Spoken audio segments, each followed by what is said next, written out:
My dear friends and all my dear viewers, welcome back to this video tutorial. Friends, I have come up with this video tutorial with one of the interesting and widely read topic related to literature. Friends, in this video tutorial I am going to take a review of romantic poetry. As you might know, you might have gone many times through different YouTube videos of this topic, romantic poetry. You are familiar, I know, but this topic is slightly different from the earlier videos related to romantic poetry. Friends, you know well that romantic poetry is the poetry of romantic period, which is written in the romantic period.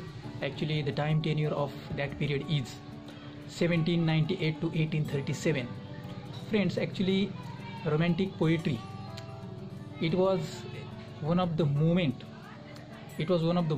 about an artistic, literary, musical and intellectual movement that originated in Europe towards the end of the 18th century. And during that period we come across with different major poets. In this tutorial I am going to highlight also the major romantic poets, including critics also. And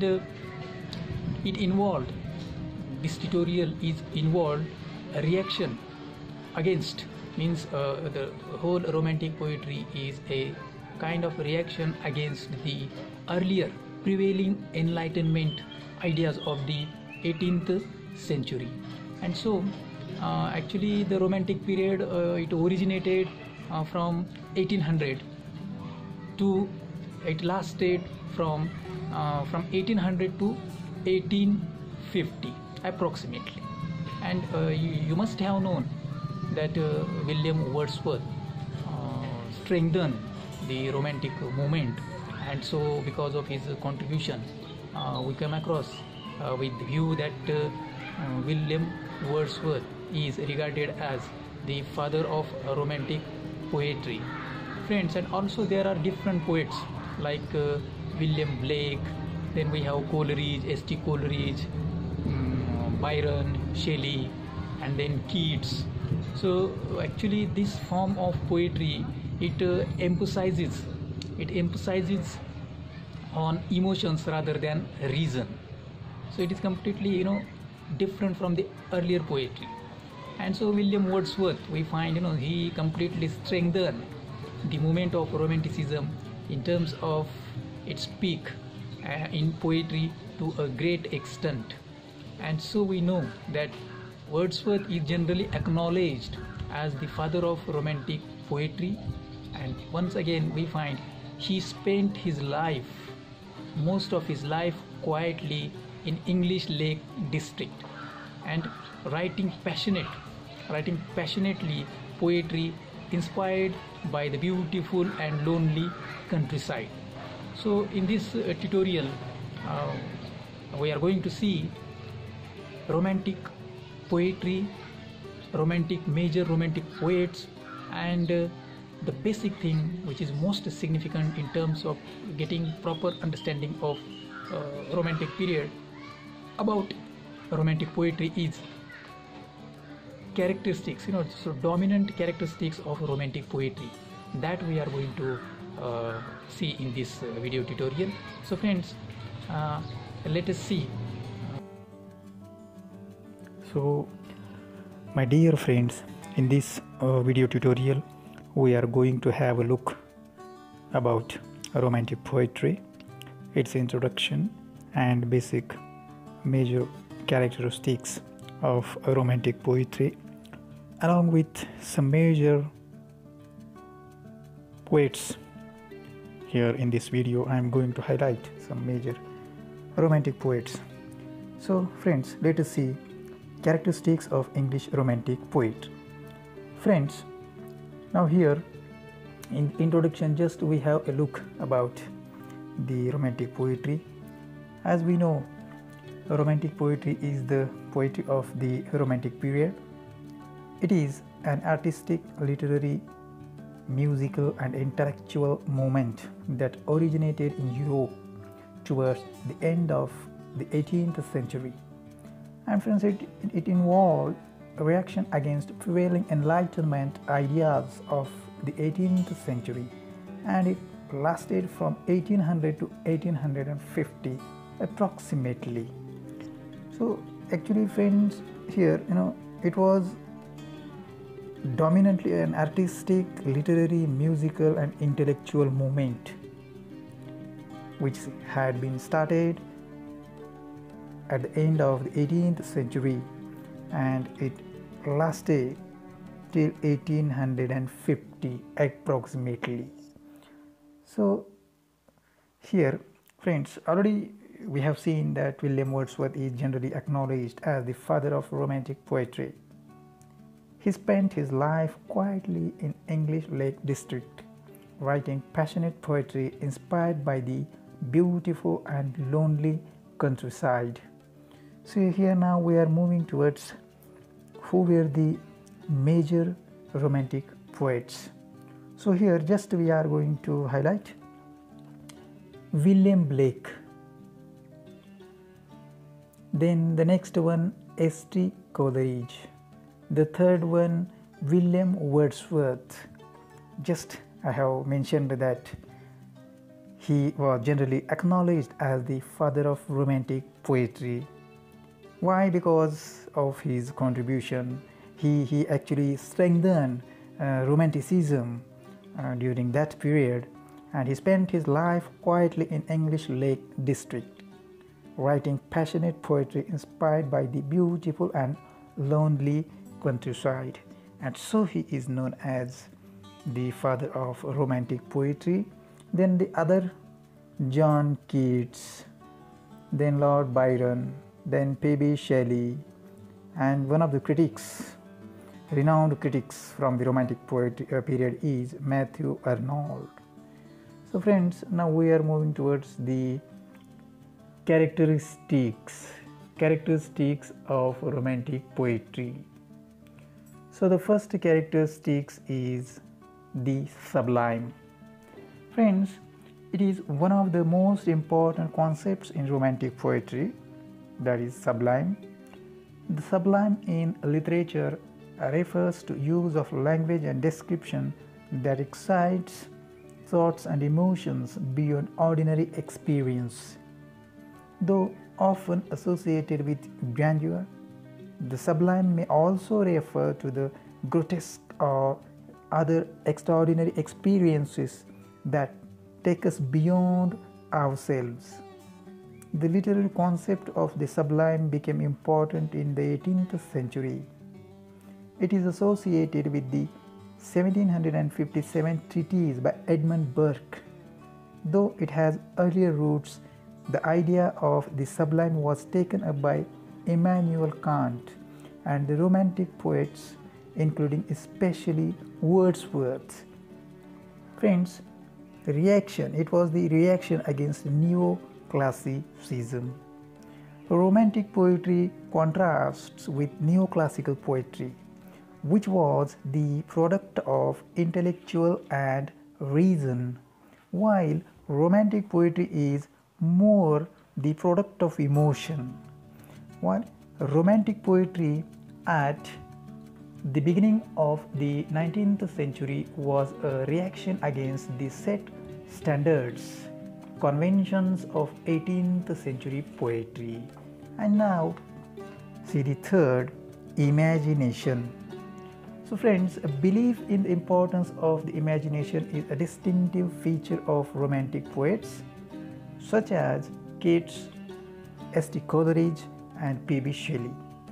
Unlike the neoclassical poets, Keats said, "I am certain of nothing but of the holiness of the heart's affections and the truth of imagination. What the imagination seizes as beauty must be truth." For Wordsworth and William Blake, as well as Victor Hugo and Alexandre Manzoni. The imagination is a spiritual force. It is related to morality, and they believed that literature, especially poetry, could improve the world. The secret of great art, Blake claimed, is the capacity to imagine. Then the next, nature poetry. Love for nature is another important feature of Romantic poetry as a source of inspiration. This poetry involves a relationship with external nature and places, and a belief in pantheism. However, the Romantic poets differed in their views about nature. Wordsworth recognized nature as a living thing, teacher, God, and everything. These feelings are fully developed and expressed in his epic poem called The Prelude. Shelley was another nature poet who believed that nature is a living thing and there is a union between nature and man. Wordsworth approaches nature philosophically, while Shelley emphasizes the intellect. John Keats is another lover of nature, but Coleridge differs from other Romantic poets of his age in that he has a realistic perspective on nature. He believes that nature is not the source of joy and pleasure, but rather that people's reactions to it depends on their mood and disposition. Coleridge believed that joy does not come from external nature, but that it originates from the human heart. Then the last one, melancholy. The next feature of Romantic poetry or characteristics is melancholy. Now, in melancholy, it occupies a prominent place in Romantic poetry, and it is an important source of inspiration for the Romantic poets. So, we are moving towards the next feature, or you may call it characteristics, that interest in rural life.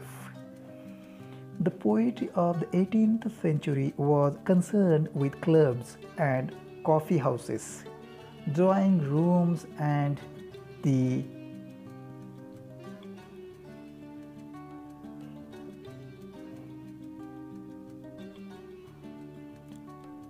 drawing room and the just a minute, I got a little problem. So see, rural life here. The poetry of the 18th century was concerned with clubs and coffee houses, drawing rooms, and the social and political life of London. It was essentially the poetry of town life. Nature had practically no place in neoclassical poetry. In the poetry of a Romantic revival, the interest of poets was transferred from town to rural life, and from artificial decorations of drawing rooms to the natural beauty and loveliness of nature. Medievalism, the next feature of Romantic poetry. It was attracted to nostalgia. The medievalism is another important characteristic of Romantic poetry, especially in the works of John Keats and Coleridge. They were attracted to exotic, remote, and obscure places, and so they were more attracted to Middle Ages than to their own ages. Then the common life. Romantic poets started taking interest in the lives of the common people, the shepherds and the cottages, and left the gallant lords and gave butterflies of fashion to the care of novelists. A renewed interest in the simple life marked the poetry of the poets of the Romantic age. A feeling of humanitarianism colored the poetry of Wordsworth, Shelley and Byron. Thus, romantic poetry was marked by intense human sympathy and a consequent understanding of the human heart, then love of liberty and freedom.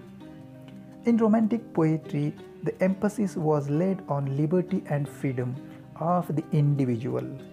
Romantic poets were rebels against tyranny and brutality exercised by tyrants and despots over humans, crushed by poverty and smashed by inhuman laws. Then the next feature is supernaturalism. Supernaturalism. So here most of the romantic poets used supernatural elements. Something exaggerated, something hyperbolic in their poetry. Poets like Coleridge and Scott gave a sense of wonder and mystery to their poetry. It was this supernaturalism that gave the atmosphere of wonder and mystery to the romantic poetry. Samuel Taylor Coleridge is the leading romantic poet in this regard, and Kubla Khan is full of supernatural elements. So the next feature of romantic poetry is their simplicity in style. The style of the romantic poets is varied, but the stress was laid on simplicity. Instead of an artificial model of the expression of classical poets, we have a natural diction and spontaneous way of expressing their thoughts in romantic poetry. Then the next, subjectivity. Romantic poetry is the poetry of sentiments, emotions and imaginations. Romantic poetry opposed the objectivity of neoclassical poetry. Neoclassical poets avoided describing their personal emotions in their poetry, unlike the romantics. Then, endless variety, the next characteristics. Friends, in romantic poetry, we come across an endless variety. The poetry of this age is as varied as the character and moods of different writers. Then the next feature, predominance of imagination and emotions. In romantic poetry, reason and intellect were subdued and their place was taken by imaginations, emotions and passion. In the poetry of all the romantic poets, we find heightened emotional sensibilities and imaginative flights of genius bordering on heavenly heights uncrossed by the poets of the previous age. So friends, these were the characteristics of romantic poetry, and with these characteristics and their explanations, I hope, I'm sure that these all characteristics will help you a lot to get proper understanding of the characteristics of romantic poetry.